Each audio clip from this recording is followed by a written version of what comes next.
तो देखिए last lecture में हमने ट्रिगर देखा था और हमने बोला था कि ट्रिगर्स क्या हैं। तो trigger are the program which execute automatically in the background in response to an event in the database. Database से रिलेटेड कोई भी दुर्घटना या घटना हो जाती है तो ऐसे केस में क्या फायर होते हैं?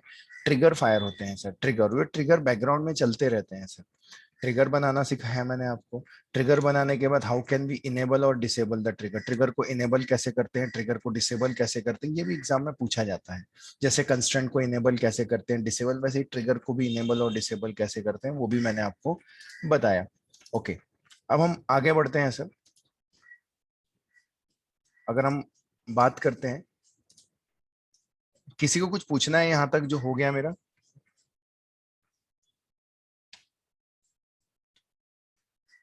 ओके, चलिए हम व्यूज की बात करते हैं।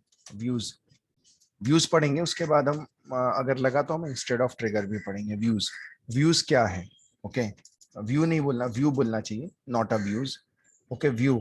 सो इनडायरेक्टली अगर बात करूं टेक्निकल भाषा की तो हमारा जो नेक्स्ट टॉपिक आता है वो आता है view. So view is nothing but a, ये स्टार्ट करने से पहले मैं आपको एक चीज और बता दूं। ईएफ कॉर्ड का कहना था, डॉक्टर ईएफ कॉर्ड का कहना था कि एक टेबल को एक्सेस करने के, ये अगर एक टेबल है, ये अगर एक टेबल है, एक टेबल को एक्सेस करने का एक रास्ता है अलाइज, जो मैंने आपको शुरुआत में ही बताया था। कॉलम टेबल का अलाइज बनाना, एक टेबल को एक्सेस करने का एक रास्ता है अलाइज बना के एक्सेस करना। एक टेबल को एक्सेस करने का दूसरा रास्ता है, ये कॉर्ड्स रूल की ही कैटेगरी में आता है। मतलब कॉर्ड रूल ये बोलता है कि किसी टेबल को एक्सेस करने के लिए आप अलाइज का भी यूज कर सकते हैं, आप आप यूज कर सकते हो व्यूज का भी यूज, आप क्या है कर सकते हो, व्यू का भी आप यूज कर सकते हो। और तीसरा रास्ता है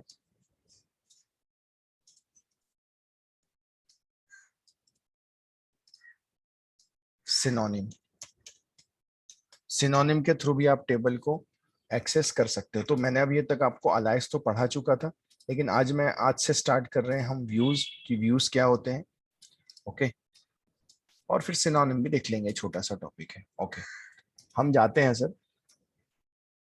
सबसे पहले व्यू, व्यू क्या है? अगर हम इसको डिफाइन करें तो हम बोलते हैं view is nothing but, view is nothing but select statement. View एक सिलेक्ट स्टेटमेंट है, stored in database, stored in database in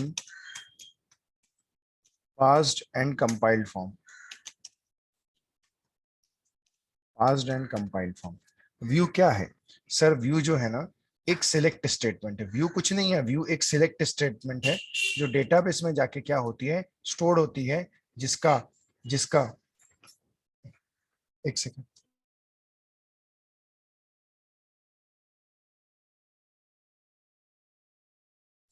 view is nothing but a select statement. View क्या है? एक सिलेक्ट स्टेटमेंट है जो डेटाबेस में जाके क्या होती है, स्टोर्ड होती है इन पार्स्ड एंड कंपाइल्ड फॉर्म, जिसकी पार्सिंग, पार्सिंग मतलब होता है वेरिफिकेशन। पार्सिंग मतलब वेरिफिकेशन, जो पहले से कंपाइल्ड है, जो पहले से कंपाइल्ड है, हमें डायरेक्टली जाके क्या करना है, यूज करना। That is nothing but called as view. Sir ये स्टेटमेंट काफी इंपॉर्टेंट है। View is nothing but a select statement. View एक सिलेक्ट स्टेटमेंट ही है जो डेटाबेस में जाके पहले से स्टोर्ड है, हम इसको डायरेक्टली क्या करते हैं, यूज करते हैं। आप समझना सर, मुझे बताइए, आपने कई बार जैसे प्रोसीजर बनाए,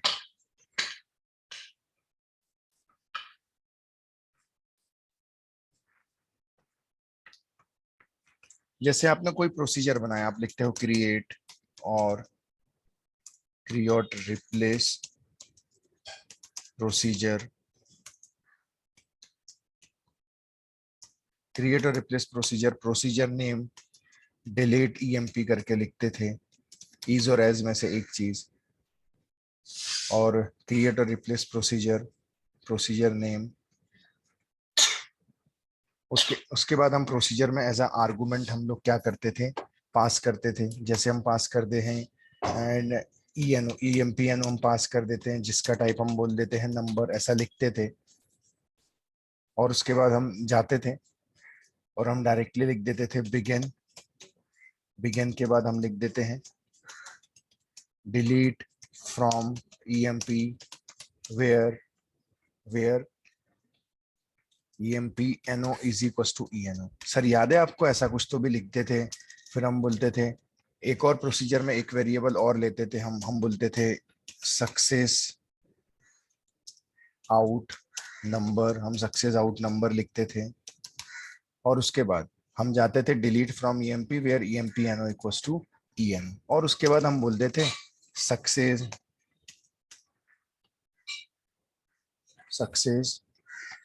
colon equals to SQL percent row count, SQL percent row count, SQL percent row count. मैं जाता हूं और उसके बाद हम बोल देते थे एंड दी एंड।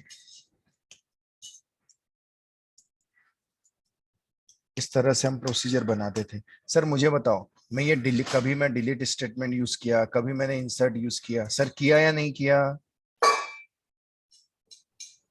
यस किया है ना। तो सर कभी मैं सिलेक्ट यूज करूंगा, तो कहने का मतलब ये है, तो सपोज करो अगर मैं यहाँ पे सिलेक्ट स्टेटमेंट का कोई यूज करता हूं,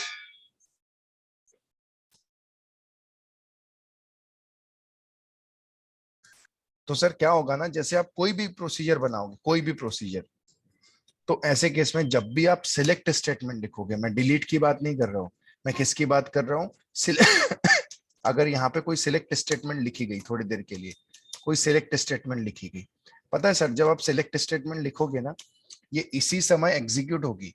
जब कोई सिलेक्ट स्टेटमेंट एग्जीक्यूट होती है तो पता है क्या होता है, मैं आपको बताता हूँ। किसी भी आज तक जितने भी पैकेजेस, जितने भी प्रोसीजर हमने बनाए, उसमें क्या होता था, एक्चुअली होता ये था कि जब कोई सिलेक्ट स्टेटमेंट एग्जीक्यूट होती है, जब कोई सिलेक्ट स्टेटमेंट एग्जीक्यूट होती है तो एक प्रोसेस से होके गुजरती है। उसका प्रोसेस क्या रहता है, उसका प्रोसेसर होता है यहाँ पे बीच में बैठा रहता है, यहाँ पे बैठा रहता है एक फंक्शन जिसको हम बोलते हैं हैश फंक्शन, जिसको बोला जाता है हैशिंग, होता है हैशिंग टेक्निक होती है। तो क्या होता है, जब सिलेक्ट स्टेटमेंट होके गुजरती है ना, तो हैशिंग होना इनडायरेक्टली इसकी दो चीजें यहाँ पे होती है, एक होता है पार्सिंग और दूसरी चीज हो जाती है प्लानिंग। पार्सिंग और क्या होती है प्लानिंग, मतलब जितनी भी स्टेटमेंट होती हैं वो सारी की सारी स्टेटमेंट की पार्सिंग और प्लानिंग होती है। उसके बाद क्या होती है, उसका हैश कोड जनरेट होता है, मतलब हैशिंग टेक्निक से वो हैश फॉर्मेट क्या करता है, जनरेट करता है, वो हैश फॉर्मेट क्या करता है, जनरेट करता है। तो जब ओरेकल को भेजा जाता है तो ये सिलेक्ट स्टेटमेंट नहीं भेजी जाती, ओरेकल को भी इंटरनली भेजा जाता है ये फॉर्मेट, और वो ये फॉर्मेट से अंडरस्टैंड करता है और क्वेरी को एग्जीक्यूट करता है। लेकिन लेकिन मुझे बताओ, अगर मैं जितनी बार प्रोसीजर में सिलेक्ट स्टेटमेंट लिखूंगा, उतनी बार क्या होगा, वो सिलेक्ट स्टेटमेंट फायर होगी, उतनी बार उसकी पार्सिंग और क्या होगी, प्लानिंग होगी, और फिर उतनी बार हैश जनरेट होगा। तो मुझे बताइए, अगर प्रोसीजर में उस प्रोसेसर को जितनी बार जितने लोग कॉल करेंगे, उतनी बार ये प्रोसेस होगा या नहीं होगा? जितनी बार ये सिलेक्ट स्टेटमेंट यूज हुई होगी, उतनी बार क्या होगा, ये पार्सिंग और प्लानिंग होगी या नहीं होगी? होगी सर। अब मुझे बताओ, जैसे फॉर एग्जांपल बैंक में जाते हैं, हम बोलते हैं, हम बैंक में जाते हैं और बोलते हैं भैया हमारा डिटेल्स बताइए, हमें क्या बोलते हैं, बैलेंस चेक करना है। खैर आज के डेट में तो ऐसा नहीं बताया जाता, आप बोलते हैं एटीएम से चले जाइए कर लीजिए पहले, लेकिन फिर भी कई लोग पूछते हैं तो वो लोग तो बताते हैं और उनको बताना पड़ेगा। तो जब वो अकाउंट नंबर डालता है तो मुझे बताओ, इनडायरेक्टली सिलेक्ट स्टेटमेंट फायर होती है या नहीं होती है? समझ में आ रहा है कि नहीं? सिलेक्ट स्टेटमेंट फायर होती है बार बार, जितनी बार करोगे उतनी बार सिलेक्ट स्टेटमेंट फायर होगी। तो ऐसे केस में ऐसी स्टेटमेंट जो बार बार एग्जीक्यूट होना है, ऐसी स्टेटमेंट जो बार बार एग्जीक्यूट होना है, व्यू क्या बोलता है, भैया ऐसी स्टेटमेंट के लिए बार बार पार्सिंग और प्लानिंग क्यों करना है, एक बार उसको बना के रख लो, एक बार उसको बना के रख लो, जहां जहां जहां आपको यूज करना है, आप डायरेक्टली क्या करना, उसको यूज करना, मतलब आप बना के रख लो सिलेक्ट स्टेटमेंट को, लेकिन बार बार उसकी पार्सिंग और प्लानिंग ना हो, एक बार हो, दैट्स इट। तो सर यही फैसिलिटी प्रोवाइड करता है व्यू, और ये फैसिलिटी कौन प्रोवाइड करता है, व्यू। तो पता है सर व्यू करने से क्या होगा, देखो मैंने जब व्यू के बारे में पढ़ाया आपको तो मैंने बोला view is nothing but a select statement stored in the database in passed and compiled form. तो पता है जैसे ही मैं जाऊंगा और एक सिंपल सी व्यू बना के दिखाता हूं, पहले मैं बोलता हूं क्रिएट,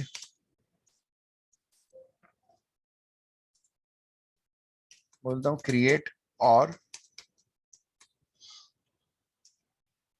और रिप्लेस व्यू, क्रिएट और रिप्लेस व्यू, व्यू नेम दे देता हूं ईएमपी व्यू, नाम दे देता हूं ईएमपी व्यू। क्रिएट और रिप्लेस, क्रिएट और रिप्लेस व्यू, नेम, क्रिएट और replace view name as select, select, या ये नीचे लिख लेते क्रिएट और replace EMP view as select EMPNO, comma ename, comma job, comma cell,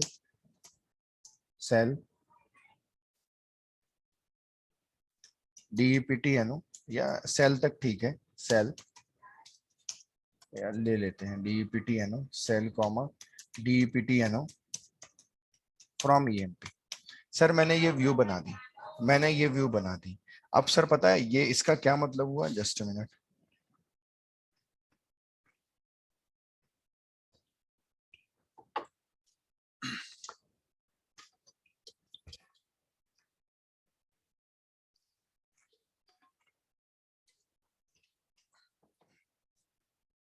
तो सर मैंने क्या बनाया, एक व्यू बनाया, उस व्यू का नाम दिया, कुछ भी नाम दे सकते हैं, मैंने ईएमपी व्यू दिया।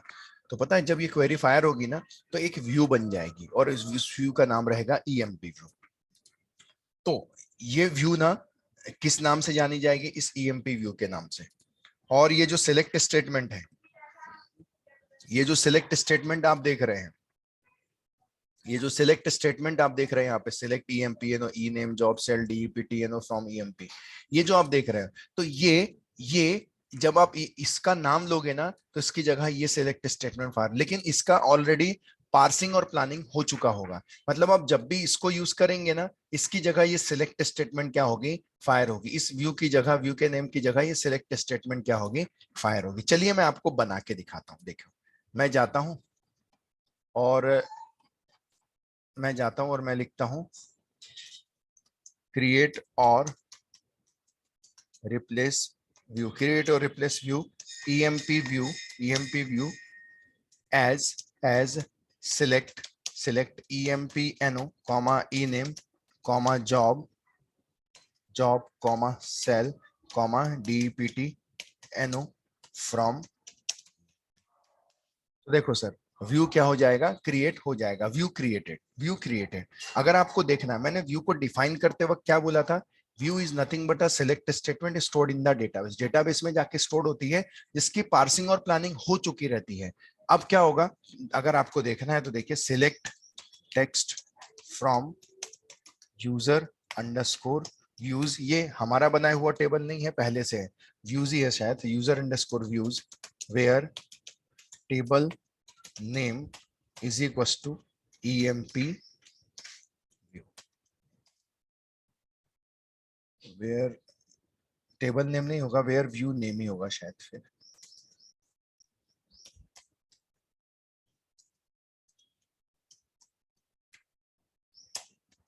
हाँ देखो व्यू नेम।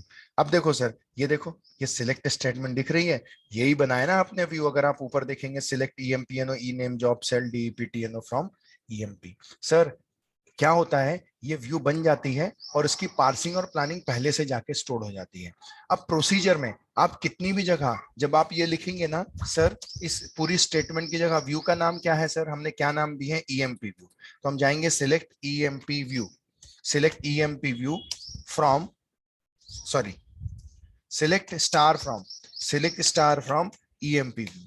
अगर मैं ऐसा लिखता हूं सर तो पता है क्या होगा, ये इस EMP व्यू की जगह, इस EMP व्यू की जगह ये सिलेक्ट स्टेटमेंट फायर होगी, ये सिलेक्ट स्टेटमेंट फायर होगी। और ये सिलेक्ट स्टेटमेंट में क्या क्या लाने बोला है, EMPNO E name job cell DEPTNO from EMP। तो सर इतने कॉलम फेच होके आ जाएंगे। मतलब इसका फायदा क्या हुआ सर, इसका फायदा ये हुआ कि इसकी अगर हम ये सिलेक्ट स्टेटमेंट लिखते तो फिर से इसका क्या होता, पार्सिंग होती, प्लानिंग होती, हैश में जनरेट होता, और उसके बाद हमें आउटपुट मिलता है। जबकि इस केस में क्या हुआ, कुछ होने की जरूरत नहीं, पहले से उसका ऑलरेडी पार्सिंग और प्लानिंग रेडी है। आप डायरेक्टली व्यू का नाम यूज करो और आप क्या करो, देखो ये डेटा आ गया।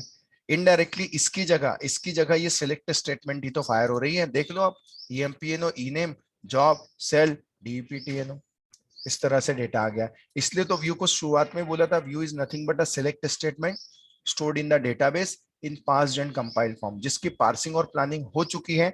ऐसा पर्टिकुलर कंसेप्ट ओरेकल में क्या कहलाता है, व्यू कहलाता है। और उसके फायदा क्या है, फायदा ये है कि ये ऑलरेडी डेटाबेस में जाके स्टोर्ड है, तो बार बार इसकी पार्सिंग और प्लानिंग नहीं होगी, जिससे परफॉर्मेंस अच्छा रहेगा, जिससे उसका परफॉर्मेंस क्या रहेगा, बेटर रहेगा sir. That's why reason. Okay, मुझे बताइए सर, एक सिंपल सी बात, एक एनोलॉजी लेते हैं।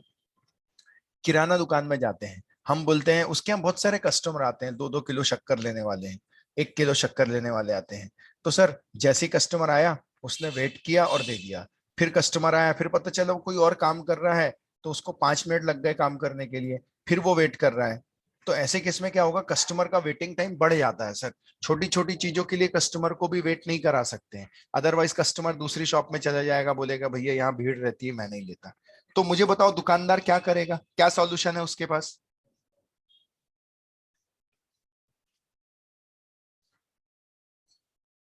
बताइए। अगर दुकानदार के पास 1 किलो शक्कर लेने वाले, 2 किलो शक्कर लेने वाले बहुत आते हैं,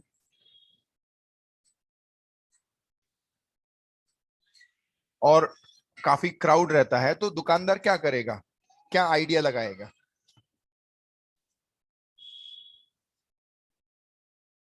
सर मेरी आवाज आ रही है क्या। हाँ सर। सर सिंपल सी बात है, पहले से वेट करके रख लेगा ना, 1-1 किलो 2-2 किलो के शक्कर के पैकेट को, आया कि उठा के दे दिया उसने।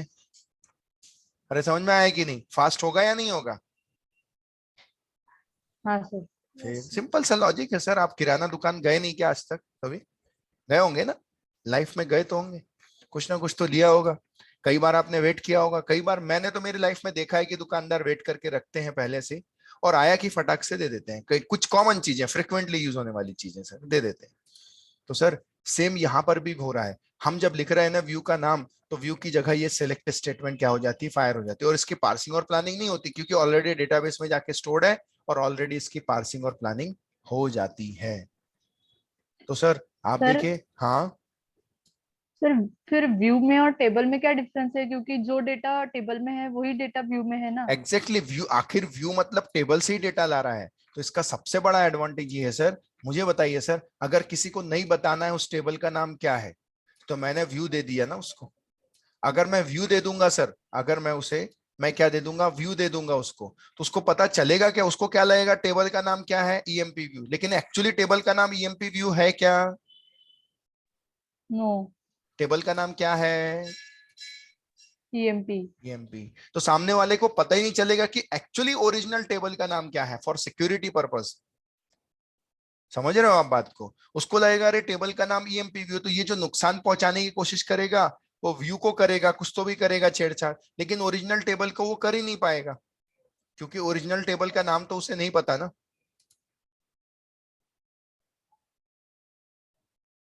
आर यू गेटिंग इट और नॉट। तो जिससे हमारा काम भी चल जाएगा, और सामने वाले को पता भी नहीं चलेगा कि टेबल का क्या नाम है। So that is nothing but called as view. What is view, समझ में आया क्या, सबसे पहले तो। हाँ sir. View is nothing but a simple select statement stored in the database in parsed and compiled form। पहले से डेटाबेस में जाके स्टोर्ड होती है, हम डायरेक्टली उस व्यू को क्या करते हैं, यूज करते हैं। चलिए, अब ये व्यू तो बन गई। अब देखिए मैं जाता हूं, लास्ट नंबर क्या है, 5599, मैं बोलता हूं delete from EMP view. View का नाम लेते हैं, व्यू का नाम क्या है, EMP view. Delete from EMP view where where EMP NO equals to 5599। ये रो क्या कर दो, डिलीट कर दो। मैं जाता हूं और इंटर करता हूं, देखो एक रो क्या हो गई, डिलीट हो गई। जब एक रो डिलीट हो गई सर, तो ऐसे केस में आप देखिए, जब एक रो डिलीट हो गई, और अब मैं देखूंगा कि कितनी रो बची हैं, तो देखो पहले 14 दिखा रही थी, अब 13 दिखाने लगा। क्यों, क्योंकि EMPNO 5599 क्या हो गई, डिलीट हो गई। इसका मतलब डिलीट स्टेटमेंट काम कर रही है। अब मैं जाता हूं और मैं बोलता हूं update update EMP view, view का नाम है अपडेट EMP व्यू, और उसके बाद बोल देंगे set cell equals to, set cell equals to 4000 कर दो, किसकी, वेयर EMPNO इक्वल्स टू 7766 जिसका EMPNO 7766 है उसकी सैलरी कर दो कितनी, 4000। तो चलिए हम देखते हैं, हम जिस अभी इसकी सैलरी 1200 दिखा रहा है, जब हम सिलेक्ट करने जाएंगे तो देखो अब 1200 थी 7766 वाले की, अब कितनी हो गई है, 4000। तो मुझे बताओ, अपडेट काम कर रही है, डिलीट काम कर रही है। अब मैं जाता हूं इंसर्ट में, insert into insert into EMP view, insert into EMP view, column का नाम दे दो EMPNO comma ENAME comma job comma cell comma DEPTNO, इतना लिख लेता हूँ। उसके बाद वैल्यूज, वैल्यूज के बाद मैं लिख लेता हूँ 9764 और उसकी EMPNO हो गया, ENAME बंटी ले लेता हूँ, जॉब ले लेता हूँ सेल्स, और उसके बाद सैलरी 2100, उसके बाद डिपार्टमेंट नंबर 10। देखो 1 रो क्रिएटेड, कितनी रो दिखा रहा था 13, अब देखो कितनी रो दिखाएगा 14। ये देखो कैपिटल में जा रहा है, ट्रिगर वर्क कर रहा है, याद है कल ट्रिगर बनाया था हमने, स्मॉल लेटर में भी डाले फिर भी किस में जा रहा है, वो कैपिटल में जा रहा है कि नहीं जा रहा है, क्लियर है। खैर आज हम ट्रिगर नहीं पढ़ रहे हैं। तो देखिए सर आप देख सकते हैं कि मैं व्यू के सहारे मैं इंसर्ट भी कर सकता हूं, अपडेट भी कर सकता हूं, ओके, और डिलीट भी कर सकता हूं। मतलब एक्चुअली पता है आपको मैंने किसका यूज किया, EMP व्यू का, लेकिन ये जो चेंजेस हुए ना सर, ये टेबल में भी जाके चेंजेस होंगे। देखो यही डेटा आपको टेबल में मिलेगा, देखो बंटी दिख रहा है आपको जो मैंने अभी डाला, सेल्स दिख रहा है आपको, 2100 सैलरी दिख रही है आपको, यही था ना, अभी यही डेटा था। तो कहने का मतलब ये है सर, ऐसी व्यू जिसमें सारे ऑपरेशन परफॉर्म होते हैं, ऐसी व्यू जिसमें सारे ऑपरेशन परफॉर्म होते हैं, ऐसी व्यू कहलाती है fully updatable view, fully updatable view. तो ऐसे केस में क्या होता है, व्यू के भी टाइप होते हैं सर, व्यू के भी टाइप होते हैं, जिसमें से मैंने आपको जो टाइप पढ़ाया, सबसे पहले जो मैंने टाइप पढ़ाया,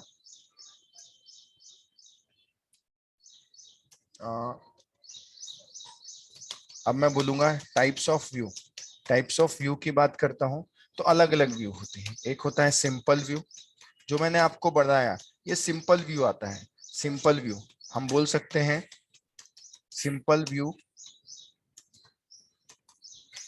fetch the data from single table से लाती है, and we can perform all DML operations. और हम सारे के सारे DML ऑपरेशन क्या कर सकते हैं, सिंपल व्यू में क्या कर सकते हैं, परफॉर्म कर सकते हैं, सिंपल व्यू में क्या कर सकते हैं, परफॉर्म कर सकते हैं। तो कहने का मतलब ये है कि सिंपल व्यू मतलब क्या है, simple view is simple view fetch the data, simple view fetch the data from single table से लाता है। दूसरी चीज, we can perform all DML operation, तो वो व्यू कहलाती है सिंपल व्यू, जिसमें सारे के सारे ऑपरेशन आप कर सकते हो, मतलब इंसर्ट भी कर सकते हो, अपडेट भी कर सकते हो, डिलीट भी कर सकते हो, सारे ऑपरेशन हो जाते हैं। उसके बाद जो नेक्स्ट आती है वो आती है कॉम्प्लेक्स व्यू, कॉम्प्लेक्स व्यू। अब सर कॉम्प्लेक्स व्यू में क्या होता है, जैसे आपने देखा मैंने सिंपल व्यू ये बनाया, इसमें मैं सारे ऑपरेशन परफॉर्म कर रहा हूँ, इंसर्ट अपडेट डिलीट। अब मैं जाता हूँ और बात करता हूँ कॉम्प्लेक्स व्यू की। In complex view in complex view we fetch data from single table और मोर देन वन टेबल, एक से ज्यादा टेबल से भी डेटा आता है, and which have which may or may not have aggregate functions. उसमें हो सकता है कि कोई एग्रीगेट फंक्शन हो, तो ऐसे केस में वो व्यू बन जाती है कॉम्प्लेक्स व्यू। कॉम्प्लेक्स व्यू अभी नहीं पढ़ा है मैंने। कॉम्प्लेक्स व्यू मतलब ऐसी व्यू कहलाती है जो एक टेबल से भी डेटा ला सकती है, एक से ज्यादा टेबल से भी डेटा ला सकती है, दोनों पॉसिबिलिटी है। ओके, और may not have aggregate function, हो भी सकता है और नहीं भी हो सकता है उसके अंदर एग्रीगेट फंक्शन, तो ये कहलाती है कॉम्प्लेक्स व्यू। ये कहलाती है कॉम्प्लेक्स व्यू कहलाती है। सो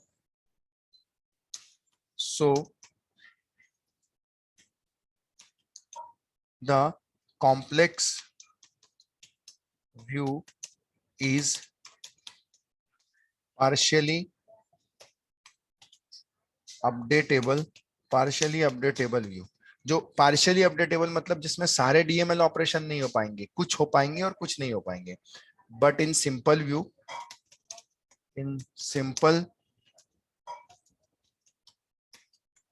simple view is called fully updatable view. Fully updatable view. और जो सिंपल व्यू होती है वो क्या होती है, फुल्ली अपडेटेबल व्यू होती है। जो सिंपल व्यू होती है उसमें सारे डीएमएल ऑपरेशन आप कर पाओगे, इसलिए फुल्ली अपडेटेबल व्यू। और कॉम्प्लेक्स व्यू जो होती है ना वो पार्शियली अपडेटेबल व्यू। मुझे बताइए सिंपल व्यू समझ में आया आपको? Yes sir. Deepali, yes sir. Sakshit, late join किए, समझा क्या? श्रेया, आकांक्षा,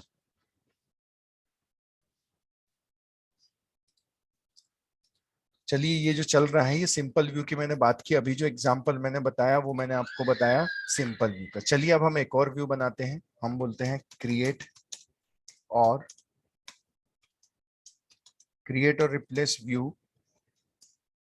रिप्लेस व्यू नेम। मैं ले लेता हूं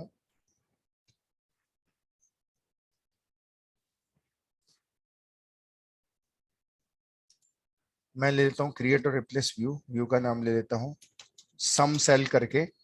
सम सेल में यहां लिख लेता हूं एसएम नाम का अलाइस। क्रिएट और replace view name as select DEPTNO comma और क्रिएट और रिप्लेस व्यू नेम ले लेता हूं। सपोज की बात है EMP DEPT। क्या ले लेता हूं? EMP DEPT। मैंने EMP DEPT लिया एज, और मैं बोलता हूं कि select EMPNO comma E name. E name job मैं ले लेता हूं EMP टेबल से, कॉमा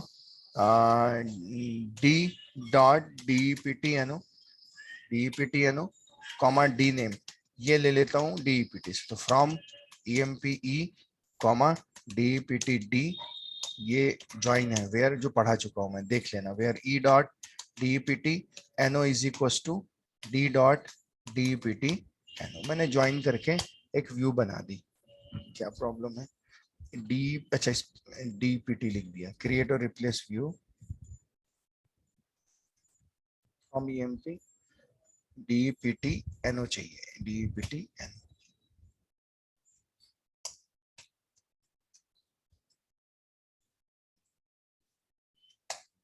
देखो व्यू क्या हो गई, क्रिएट हो गई। अब जब आप जाओगे ना सर और आप बोलोगे सिलेक्ट स्टार फ्रॉम, क्या हो जाएगा? सिलेक्ट स्टार फ्रॉम आप लिख दोगे EMP DEPT। तो चलो मैं तुमको दिखाता हूं पहले। Select text from user underscore views where name is equal to, क्या नाम है? EMP DEPT। अरे वेयर नेम नहीं, वेयर व्यू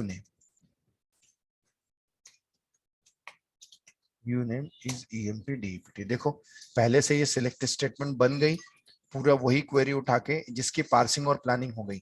अब जब मैं ये करूंगा ना, मैं लिखूंगा select star from EMP DEPT। पता है सर क्या होगा इसकी जगह? ये तो व्यू का नाम है ना, ये टेबल नहीं है। इसकी जगह ये सिलेक्ट स्टेटमेंट फायर होगी, लेकिन इसकी फिर से पार्सिंग और प्लानिंग नहीं होगी।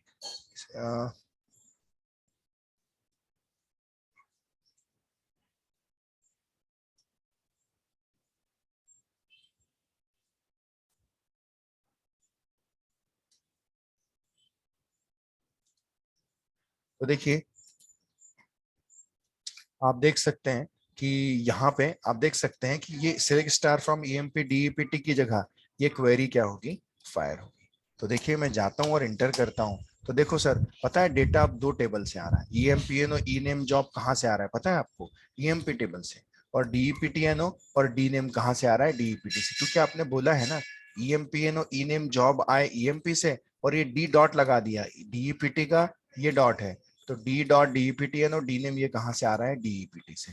तो सर, हम जो ये देख रहे हैं, हमने व्यू बनाई, लेकिन हमने इसको बोला complex view.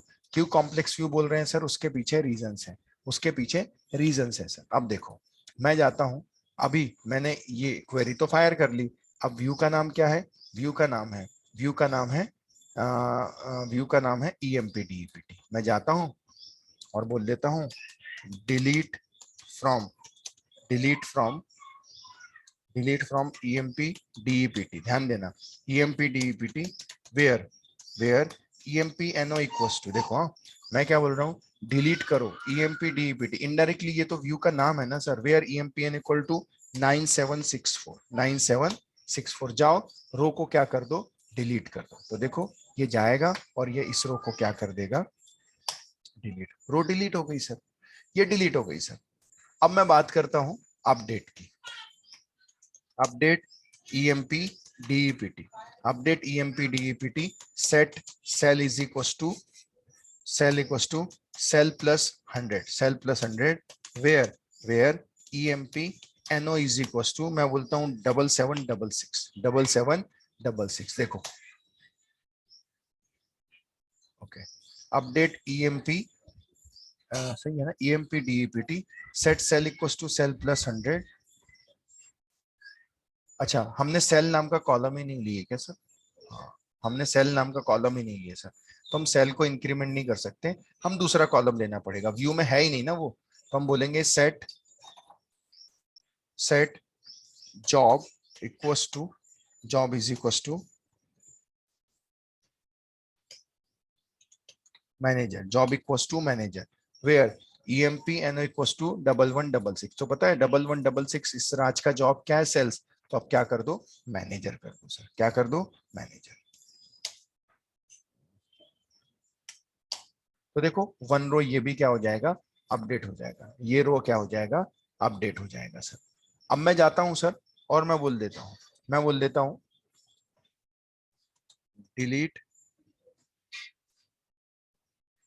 Delete from EMP DEPT where या फिर डिलीट की जगह मैं ले लेता हूं इंसर्ट इनटू EMP DEPT।